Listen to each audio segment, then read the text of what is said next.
Hello मेरे प्यारे बच्चों, गुड इवनिंग। कैसे हो आप सभी? आप सभी का इस चैनल पर बहुत बहुत स्वागत है। ठीक है, संघर्ष गुरु 2.0 चैनल को आप बहुत सारा प्यार दीजिए, ढेर सारा स्नेह दीजिए। तो बच्चों, आज जो है हम लोग जो है क्लास 12th में नेक्स्ट सेशन लेकर आए हैं। इसके पहले जो सेशन हम लोग पढ़े थे बच्चों, उसमें परासरण दाब के बारे में बताया गया था। अर्थात जो तनु विलयन होता है, तनु विलयन पर जो परासरण दाब किस तरीके से कार्य करता है, उसके बारे में हमने जो है अर्धपारगम्य झिल्ली के द्वारा आपको बताया था। ठीक है, तो देखिए इसमें परासरण दाब में जो हमने आपको बताया था, देखिए उनको उस वीडियो में जो है फेफर और वान 't हाफ दोनों ने जो है, फेफर ने तनु विलयन पर परासरण दाब के नियम को शोध किया था और वान 't हाफ ने इसके नियम पर क्या किया था, पुष्टि किया था। ठीक है, और वान 't हाफ ने और शोध किया तो उन्होंने पाया कि जो परासरण दाब होता है वो गैसीय नियम से क्या होता है, मिलता जुलता है। ठीक है, तो इतना चीज़ हमने आपको बता दिया था। अब चलिए थोड़ा सा फिर और देख लेते हैं। देखिए फेफर ने तो क्या बताया था, ये चीज़ जो है आप पढ़ ही चुके हैं। फिर देखिए वान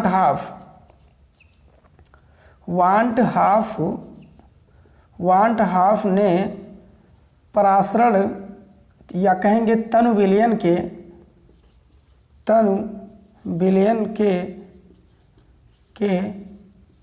परासरण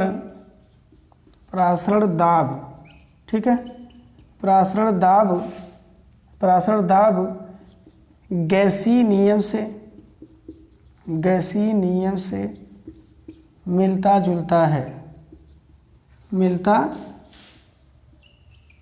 जुलता है। समझ गए? ये किसने कहा था? वान 't हाफ ने। वान 't हाफ ने बच्चों देखेंगे क्या कहा था कि तनु विलयन के परासरण दाब जिस तरीके से कार्य करते हैं उसी तरीके से गैसीय नियम में भी कार्य होता है। ठीक है, अर्थात ये वाला नियम, ये नियम आपस में क्या होते हैं, मिलते जुलते हैं। ठीक है, तो ये नियम इन्होंने बताया। ठीक है, और इनकी पुष्टि भी की इन्होंने। फिर कहा कि जो परासरण दाब को पी या पाई से व्यक्त कर सकते हैं। किससे करते हैं? पी या पाई से व्यक्त करते हैं। इस चीज़ को आप ध्यान देंगे। ठीक है, इसके बाद देखिए बताया गया है जो वान 't हाफ थे ये गैसीय नियम पर अपने नियम की व्याख्या किए थे। तो जो नियम की व्याख्या किए थे वह किस आधार पर किए थे? गैसीय नियम के। तो इसके आधार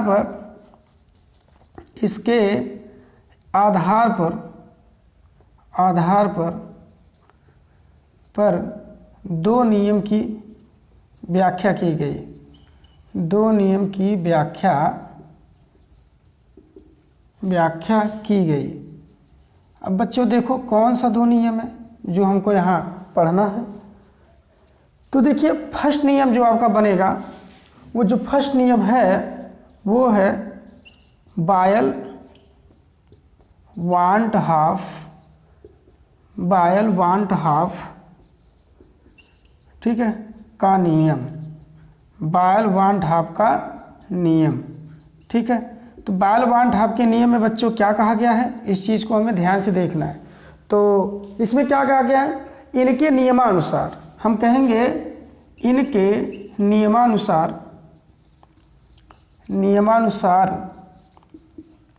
इनके नियमानुसार हाइफन आप खींच देंगे और इसके बाद जो है किस तरीके से परासरण दाब तनु विलयन पर जो है कार्य करता है, तो ये हमको देखना है। तो डेफिनेशन बनेगा डबल इन्वर्टेड कामा में। देखिए बच्चों जो टेम्परेचर यहाँ होगा वो क्या होगा? स्थिर होगा। तो कहेंगे स्थिर ताप पर किसी तनु विलयन का, क्योंकि ये तनु विलयन पर लागू होता है, तनु विलयन का परासरण दाब, ठीक है, उस विलयन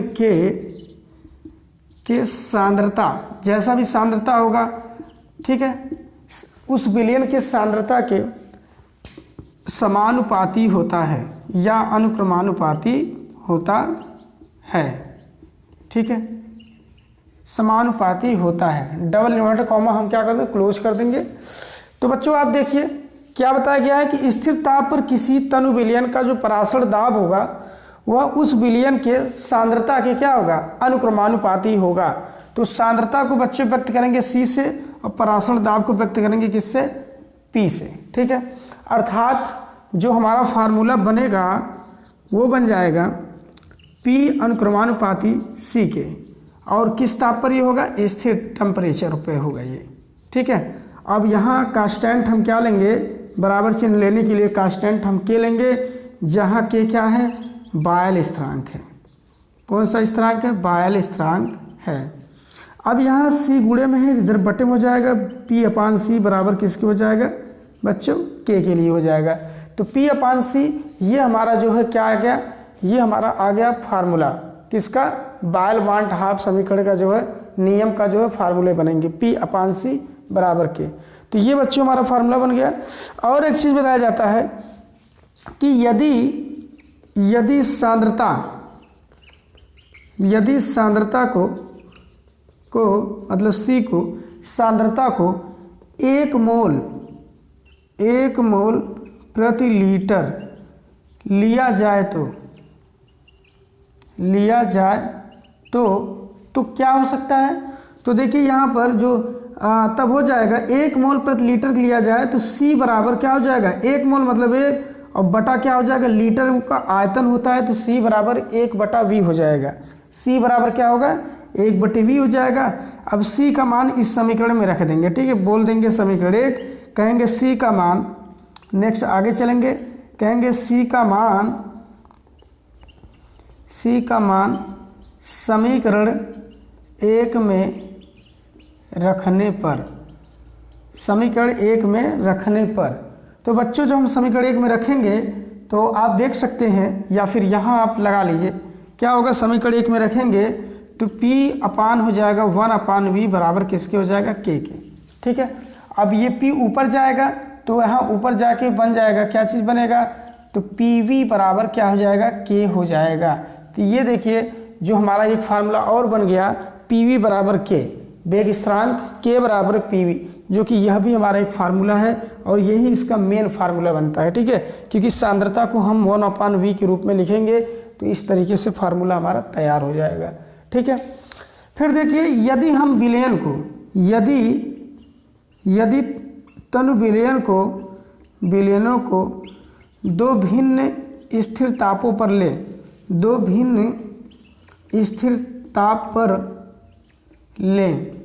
अगर दो भिन्न स्थिर ताप पर इसको हम लेते हैं तो क्या हो जाएगा, तो यहाँ पर पहले ताप के लिए हो जाएगा P1V1 बराबर K हो जाएगा, जो कि समीकरण 1 बना लेंगे, और दूसरा P2V2 बराबर क्या हो जाएगा, K, जो कि हम समीकरण क्या बना लेंगे, 2 बना लेंगे। ठीक है बच्चों, अब हम समीकरण जब 2 बना लेंगे तो यहाँ पर समीकरण 1 और 2 की जब तुलना करेंगे तो K और K क्या है, बराबर है।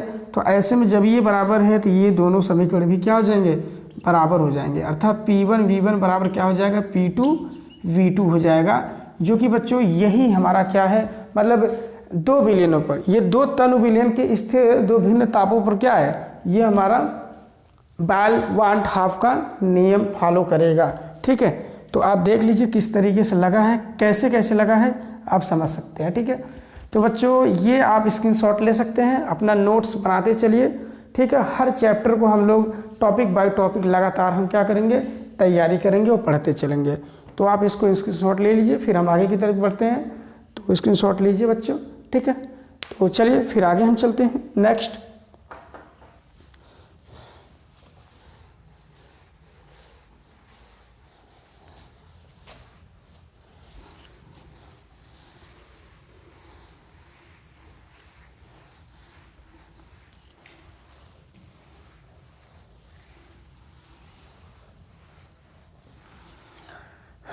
बच्चों आप देखेंगे, इसके बाद हम लोग चलते हैं चार्ल्स वांट हाफ का नियम। ऊपर लिख लेते हैं थोड़ा, चार्ल्स वांट हाफ का नियम। ठीक है, देखिए क्या लिखा गया, चार्ल्स वांट हाफ का नियम। तो चार्ल्स भी ये वैज्ञानिक थे जो गैसीय नियम पर चल रहे थे, यह भी उसी नियम पर चलते हैं, गैसीय नियम पर। तो इनके नियमानुसार मतलब किसके नियमानुसार? चार्ल्स और वान हाफ के नियमानुसार। तो कहेंगे इनके या इनके या इसके, इनके बेहतर रहेगा, इनके नियमानुसार, ठीक है। तो इनके नियमानुसार क्या होगा बच्चों, ध्यान दीजिएगा। तो डबल इन्वर्टेड कामा में आप इनका डेफिनेशन लिख सकते हैं। तो इनमें क्या होता है, उसमें ताप स्थिर था तो इसमें सांद्रता स्थिर होती है, ठीक है, क्योंकि दोनों एक दूसरे के विपरीत काम करते हैं। तो यहाँ कहेंगे स्थिर ताप पर या स्थिर सांद्रता, ताप नहीं कहेंगे बल्कि क्या कहेंगे, सांद्रता। स्थिर सांद्रता पर किसी विलयन का या किसी तनु विलयन का, ठीक है, किसी तनु विलयन का परासरण दाब, किसी तनु विलयन का परासरण दाब, ठीक है, उस विलयन के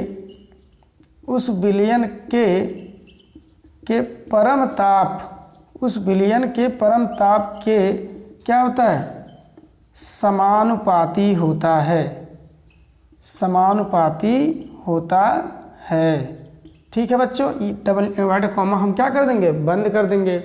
तो ये देखिए डेफिनेशन क्या बनेगा, स्थिर सांद्रता पर किसी विलयन का परासरण दाब, ठीक है, उस विलयन के परम ताप के क्या माना जाता है, समानुपाती माना जाता है, ठीक है। तो ये इसका जो है क्या है, डेफिनेशन है। अर्थात जो हमारा फार्मूला बनेगा वो क्या बनेगा बच्चों, देखिए तो बनेगा हमारा फार्मूला, ठीक है, P अनुक्रमानुपाती T के, जैसे यहाँ देखिए P है और ये T है, ठीक। कांस्टेंट हम लगाएंगे बराबर निशान लगा के, तो P बराबर क्या हो जाएगा, KT हो जाएगा। क्या बच्चों हो जाएगा, KT हो जाएगा, ठीक है।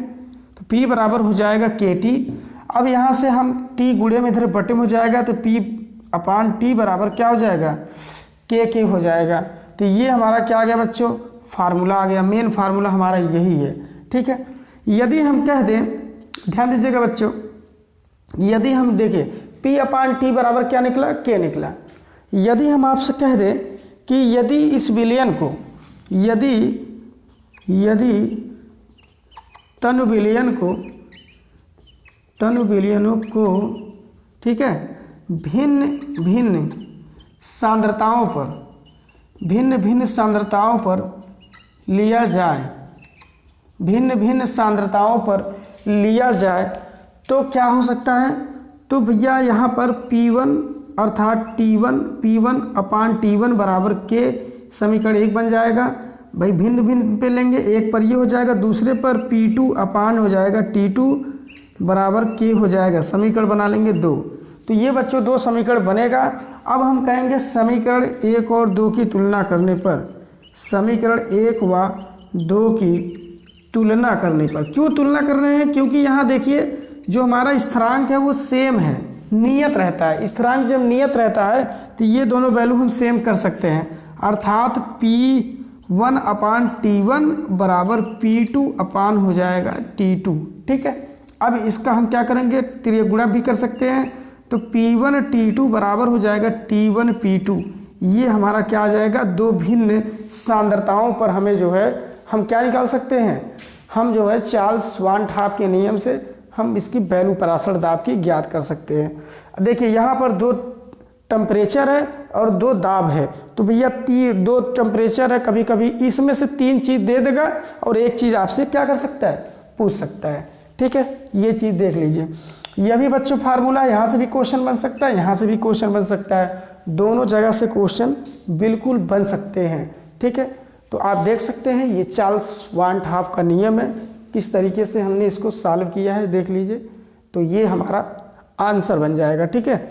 तो ये बच्चों आप इसको नोट डाउन कर लीजिए, बहुत इंपॉर्टेंट है हमारे एग्ज़ाम के दृष्टि से। हर जगह से ये क्वेश्चन आते हैं, चाहे वो नीट हो, चाहे कम्पिटिटिव एग्ज़ाम हो, चाहे वो वनडे एग्ज़ाम हो, या फिर 11th-12th, हर जगह से यहाँ से क्वेश्चन बनते हैं, ठीक है।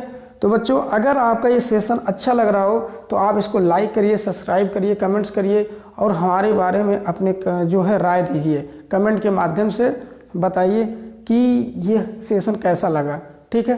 तो फिर इसके बाद नेक्स्ट टॉपिक चलेंगे बच्चों, ठीक है। यहाँ तक आप कंप्लीट कर लिए होंगे तो स्क्रीनशॉट आप ले सकते हैं, फिर आगे हम बढ़ें। ओके। ठीक है बच्चों, चलते हैं फिर नेक्स्ट देखते हैं।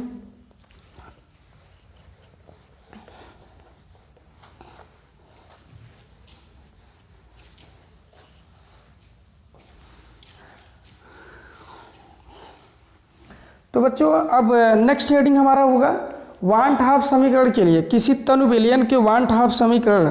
ठीक है, किसी तनु विलयन के लिए वांट हाफ समीकरण की पुष्टि हम कैसे करेंगे। ठीक है, क्योंकि ये भी क्वेश्चन बहुत ज़्यादा पूछे जाते हैं, क्योंकि इन सभी का निचोड़ वही बनेगा जो अभी भी जस्ट हमने नाम लिया। ठीक है, तो जो नाम लिया है वही हेडिंग आपको पढ़ाया जाएगा। तो चलिए देखते हैं क्या बनता है। तो देखिए बच्चों, यहाँ बन क्या रहा है, हमें जो बन रहा है वो चीज़ हमें करना है। अब की बारी जो हेडिंग बनेगा वो बनेगा तनु विलयन के लिए, तनु विलयन के लिए वांट हाफ समीकरण,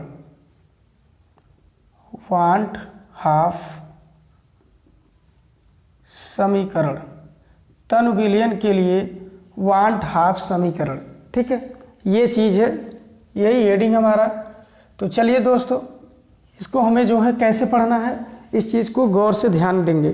ठीक है, तो इसको बच्चों हम बारी बारी से पढ़ेंगे, एक एक टॉपिक करके हम पढ़ेंगे और सीरियल बाय सीरियल पढ़ेंगे।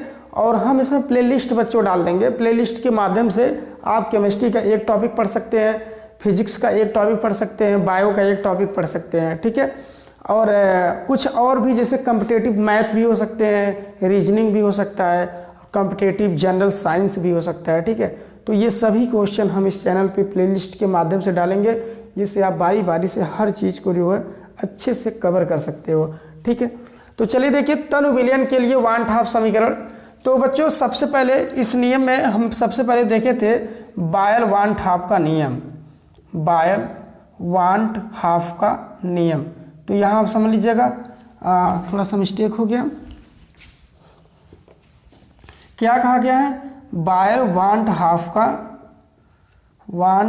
का नियम, बायल वांट हाफ का नियम। ठीक है बच्चों, देखिए बायल वांट हाफ के नियम के लिए हम क्या करेंगे, तो इनके नियमानुसार कहेंगे, इनके नियमानुसार जो फार्मूला निकला था वो क्या निकला था, पीवी बराबर निकला था के। क्या निकला था, पीवी बराबर के। किस कंडीशन में था, तो स्थिर ताप पर था।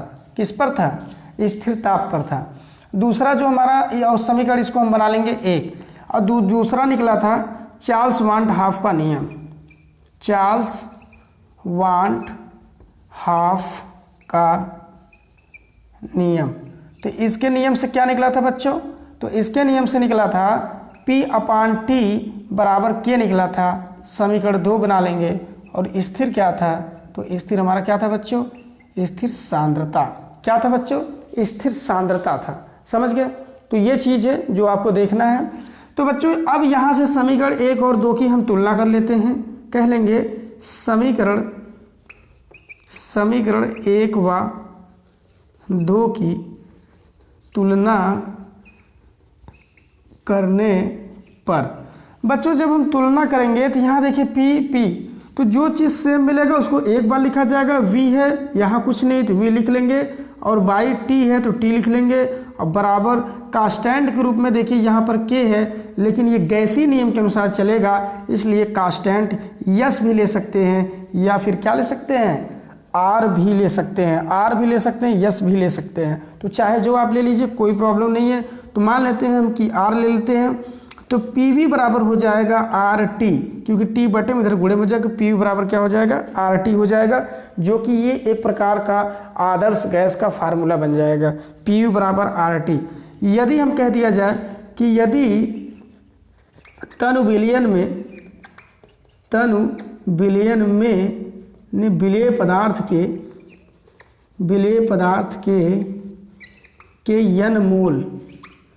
n मोल हो, तो कितने मोल हो, n मोल हो, तो क्या हो जाएगा फार्मूला, PV बराबर तब हो जाएगा nRT।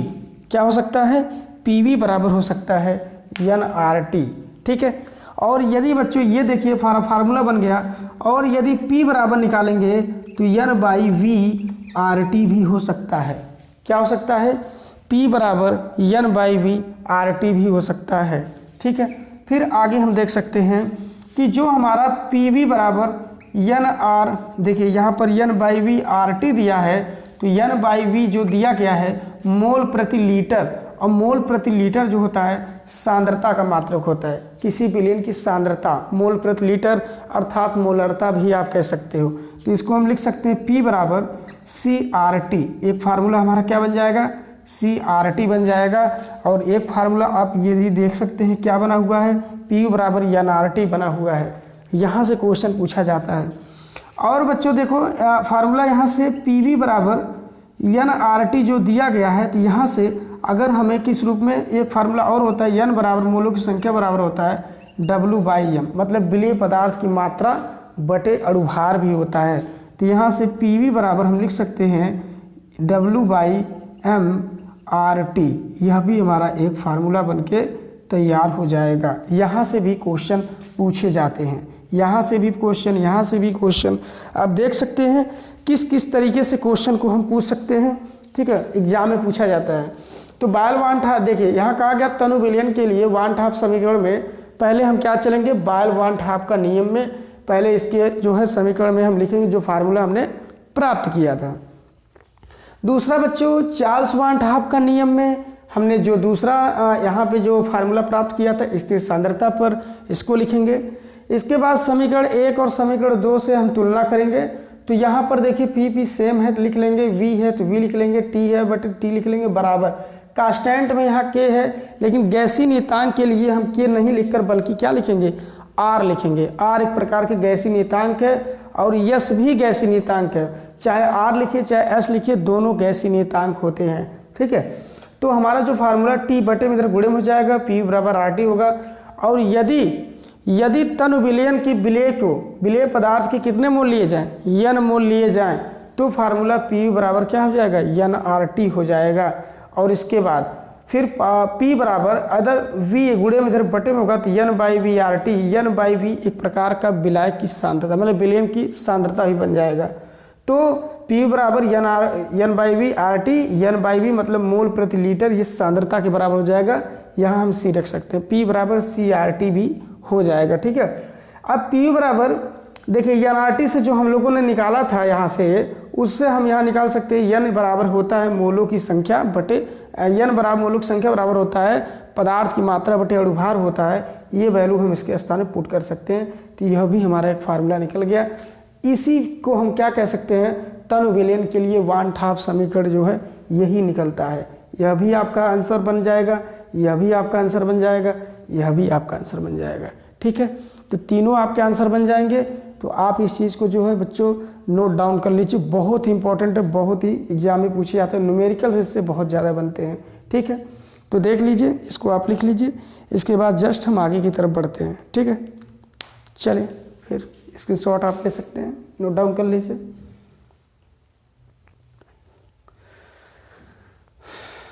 चलो दोस्तों फिर आगे की तरफ चलते हैं।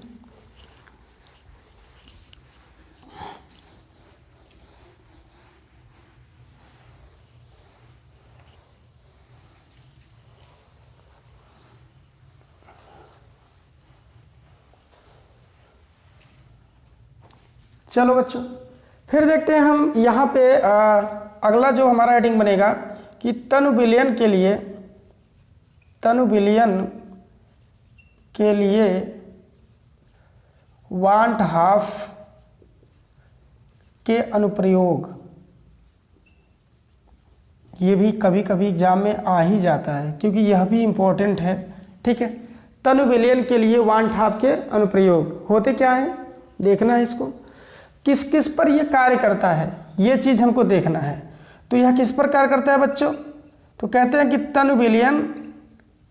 तनु विलयन एवं अवाष्पशील,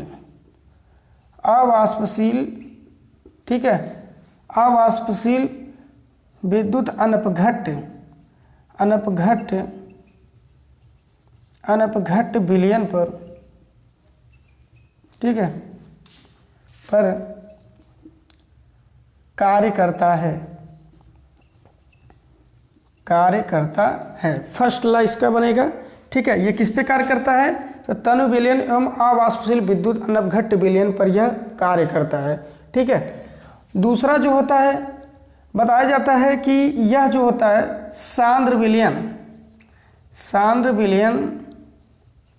एवं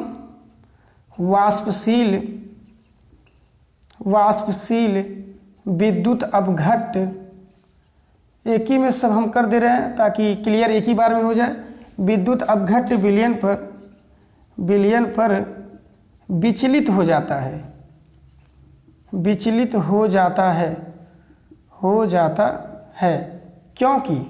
क्यों विचलित होता है? क्योंकि वियोजन क्योंकि अपघट्ट होगा, टूटेगा, इसलिए वियोजन होगा। वियोजन में इनके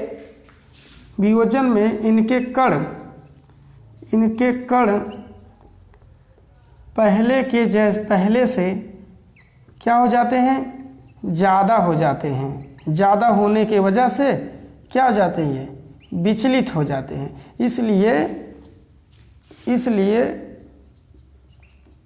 इसलिए इस पर लागू नहीं होता है। ये इसके बच्चों अनुप्रयोग है जो कि बहुत ज़्यादा इम्पोर्टेंट है। ये 2 नियम आप इसको नोट डाउन कर लेंगे। ठीक है, क्योंकि इसी पर जो है इसका कार्य होता है, उपयोग होता है, और यही चीज़ जो है पूछा जाता है परीक्षाओं में। ठीक है, तो इसको आप नोट कर लीजिए। फिर हम आगे की तरफ बढ़ते हैं। देख लीजिए हमने जो लिखा है, ये चीज़ आप इसको कन्फर्म कर लीजिए, नोट कर लीजिए। ठीक, क्योंकि बहुत ज़्यादा एग्जाम में पूछे जाते हैं। ठीक, इसके बाद बच्चों हम आगे की तरफ चलते हैं। अब देख लीजिए तनु विलयन में अवाष्पशील विद्युत अब अनपघट्ट विलयन पर यह कार्य करता है, लागू होता है। बाकी सांद्र विलयन होगा तो विचलित हो जाएगा, वाष्पशील होगा तो विचलित हो जाएगा, विद्युत अपघट्ट होगा तो विचलित हो जाएगा। क्योंकि वियोजन टूट जाते हैं तो टूटने की वजह से पहले से ज़्यादा इनमें कण उत्पन्न हो जाते हैं, जिसके वजह से ये विचलित होने लगते हैं। इसलिए यह नियम लागू नहीं हो जाएगा इस पर। ठीक है, तो ये आप इसको नोट डाउन कर लीजिए। फिर मैं आगे की तरफ चलता हूँ। ठीक, चलिए दोस्तों फिर देखते हैं।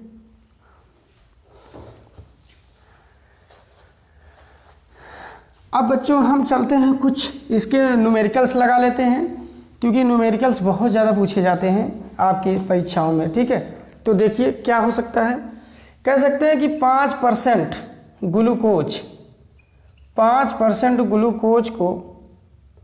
ग्लूकोज ब्रैकेट में मान लीजिए अणुभार आपको दिया रहेगा। ग्लूकोज 5% ग्लूकोज को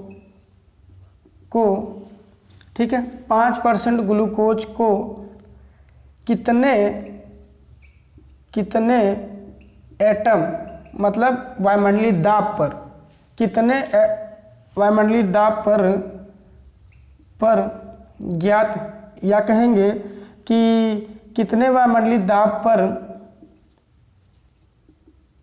ज्ञात किया जाए। ठीक है, जिसमें 27 डिग्री सेल्सियस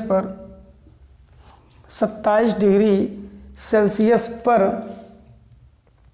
हो ना, 27 डिग्री, क्योंकि फार्मूला हमारा जो बनेगा पीयू बराबर क्या बन जाएगा बच्चों? NRT बन जाएगा। ठीक है, 27 डिग्री सेल्सियस पर, ठीक है, विलयन का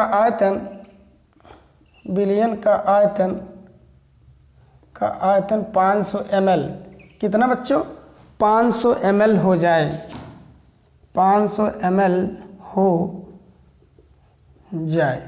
ये क्वेश्चन है जो एग्जाम में पूछे जाते हैं इस तरीके से।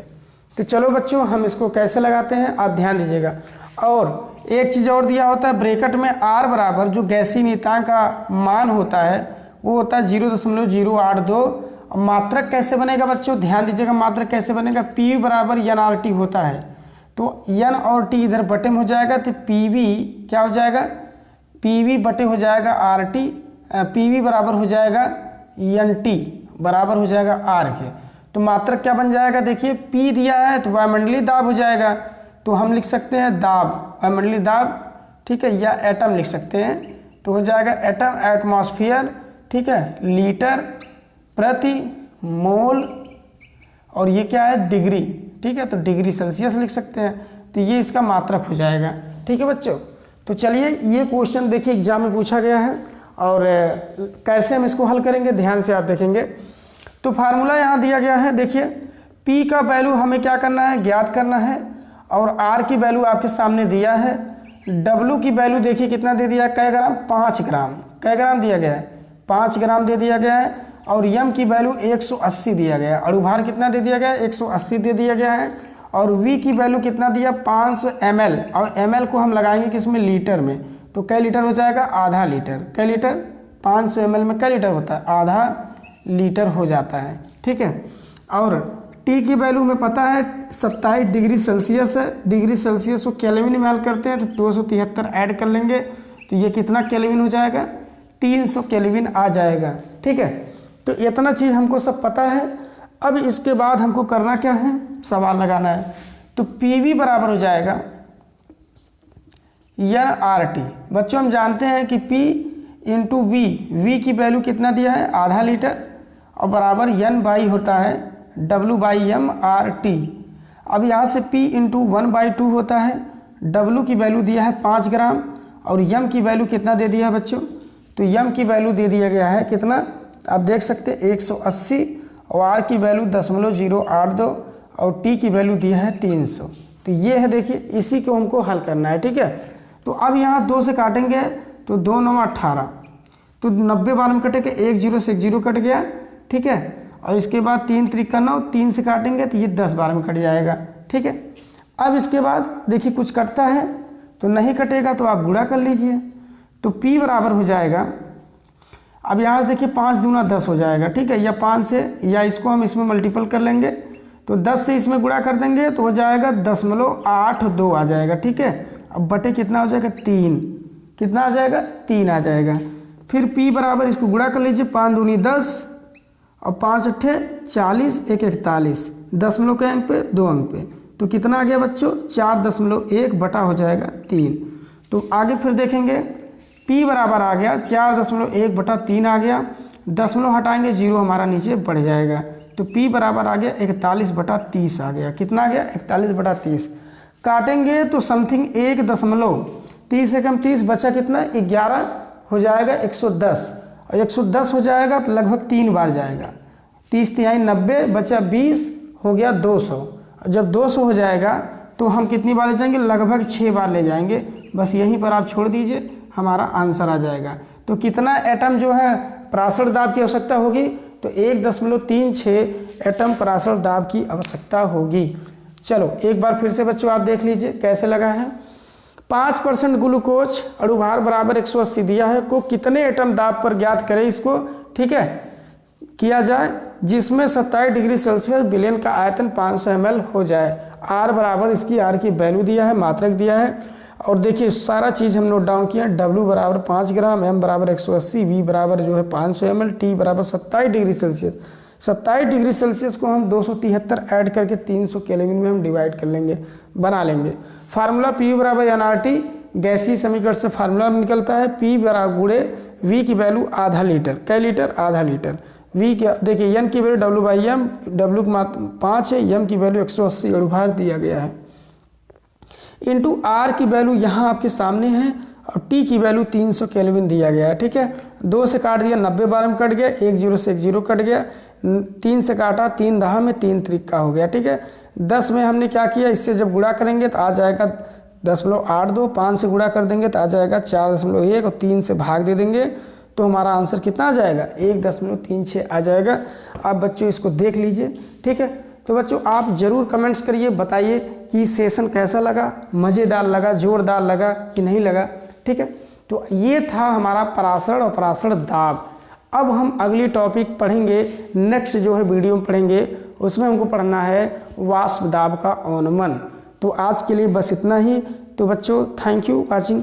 आप इस वीडियो को देखिए और सब्सक्राइब करिए, शेयर करिए, लाइक करिए, कमेंट्स करिए, और अपने जो हमारे बारे में आप कमेंट्स में राय दीजिए कि आपको ये सेशन कैसा लगा।